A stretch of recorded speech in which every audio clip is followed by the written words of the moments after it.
بسم اللہ الرحمن الرحیم۔ ماں جی، آپ کے بیٹے نے منی آرڈر بھیج دیا ہے، ڈاکیا نے اپنے گھر کے باہر بیٹھی بوڑھی عورت سے کہا۔ اسے دیکھ کر بوڑھی عورت کی آنکھیں چمک اٹھیں۔ اس نے کہا، بیٹا مجھے پہلے اپنے بیٹے سے بات کرنے دو۔ وہ بوڑھی عورت امید بھری نظروں سے اسے دیکھ رہی تھی، لیکن ڈاکیا نے اسے ٹالنے کی کوشش کی اور کہا، ماں جی، میرے پاس اتنا وقت نہیں ہے کہ میں ہر بار آپ کے بیٹے کو فون کر سکوں۔ ڈاکیا جانا چاہتا تھا، لیکن ماں جی اصرار کرنے لگیں۔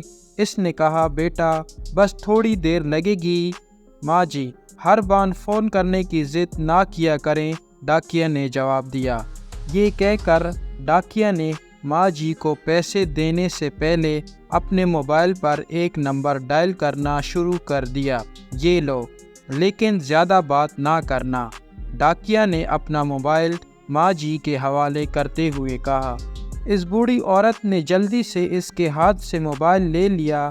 1 منٹ اپنے بیٹے سے موبائل پر بات کرنے کے بعد خوش ہو گئیں۔ اس کے جھریوں والے چہرے پر مسکراہٹ پھیل گئی۔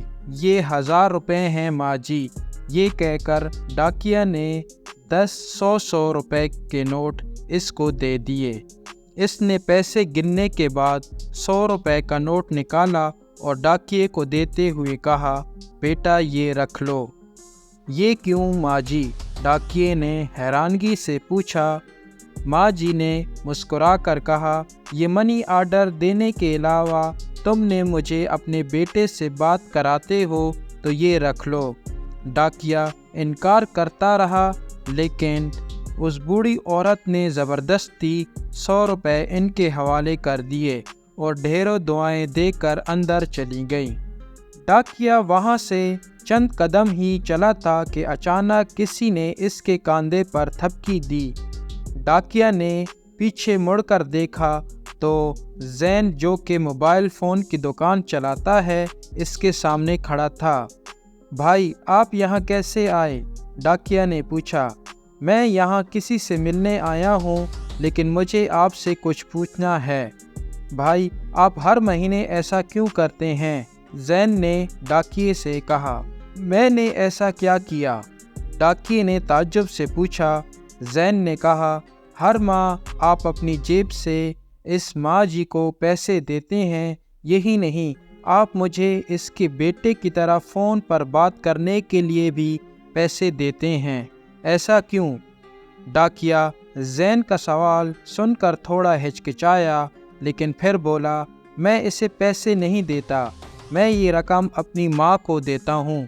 زین یہ سن کر حیران ہوا۔ ڈاکیے نے مزید کہا کہ اس کا بیٹا پیسے کمانے کے لیے دور چلا گیا اور ہر ماہ اپنی ماں کو 1000 روپے کا منی آرڈر بھیجتا تھا، لیکن ایک دن منی آرڈر کے بجائے اس کے بیٹے کے دوست کا خط ماں کے نام آیا۔ زین نے متجسس ہو کر پوچھا، کیسا خط؟ اس میں کیا لکھا تھا؟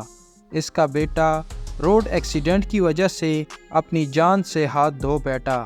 مجھے یہ بات ماں جی کو بتانے کی ہمت نہیں تھی، جو چند 100 روپے کے انتظار میں رہتی ہیں اور اپنے بیٹے کی خیریت کی امید رکھتی ہیں، اس لیے میں ہر ماہ اس کا منی آرڈر لاتا ہوں۔ لیکن وہ تمہاری ماں نہیں ہے، زین نے کہا۔ ڈاکیے نے جواب دیا، میں بھی ہر ماہ اپنی ماں کو 1000 روپے بھیجتا تھا، لیکن وہ اب اس دنیا میں نہیں رہیں، اس لیے وہ رقم میں ان کو اپنی ماں سمجھ کر دے دیتا ہوں۔ یہ کہہ کر ڈاکیا کی آنکھیں آنسوؤں سے بھر گئیں، اور زین، جو ہر ماہ اس سے پیسے لیتا تھا اور اماں سے اس کا بیٹا کہہ کر بات کرتا تھا، یہ سن کر بے اختیار رہ گیا۔ دوستو، اس طرح کی مزید انسانیت پر مبنی کہانیاں پڑھنے کے لیے میرے چینل کو سبسکرائب کریں۔ شکریہ۔